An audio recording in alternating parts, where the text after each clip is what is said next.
And from your perspective, then, if we kind of zoom in on the crossover between, let's say, nutrition and powerlifting or maximal strength, when you have a client that comes to you and they want to, let's say, focus on maximal strength, but they also want to lose weight and get leaner, do you find those to be goals that can be pursued together, or as some people seem to perceive, do you think it's just a case that no, if you're in a deficit, you're not getting stronger. You're gonna get weaker. You're gonna lose muscle. What do you think?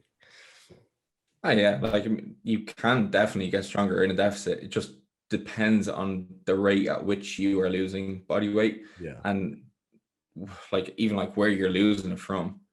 Like one of the first thing that lifters get hit with is their bench press starts to suffer. Their leverages change dramatically. If you have any body fat in your arse on your chest, like you're gonna be like increasing the range of motion there. And like typically faster rates of weight loss are going to come with those harsher changes in leverages too, which is going to affect your strength, because if you are increasing range of motion, you're going to be increasing the amount of distance that you do have to travel through. You could even be removing fat from areas where gave you good kind of proprioceptive feedback in regards to, okay, now I feel my calves hitting my hamstrings, so this is my time to accelerate from the bottom of the squat. So yeah, like if you are looking to gain strength on a diet, it probably would be better off to go at a slower rate than a faster rate. Um, yeah, so that would be kind of what I think.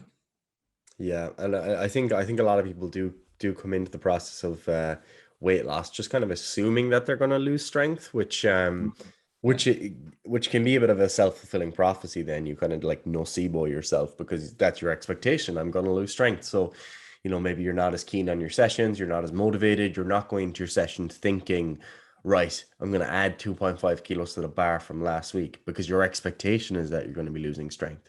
So it's really important that you approach your training in the same manner. You still go into the gym with the intent to progress regardless of whether or not you are losing weight. And to touch on your point, it's very discouraging when you begin to lose body fat around the back of your calf, especially if you don't wear knee sleeves and you get your legs like really lean. You're like, the squat range of motion is just totally different.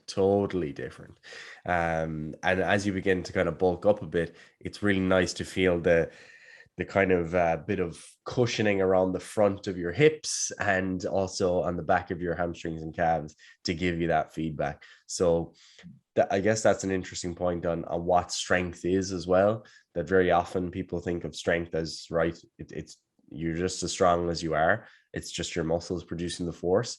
But in fact, it comes down to so many different variables, including where do you store body fat and what's the actual lift look like for you.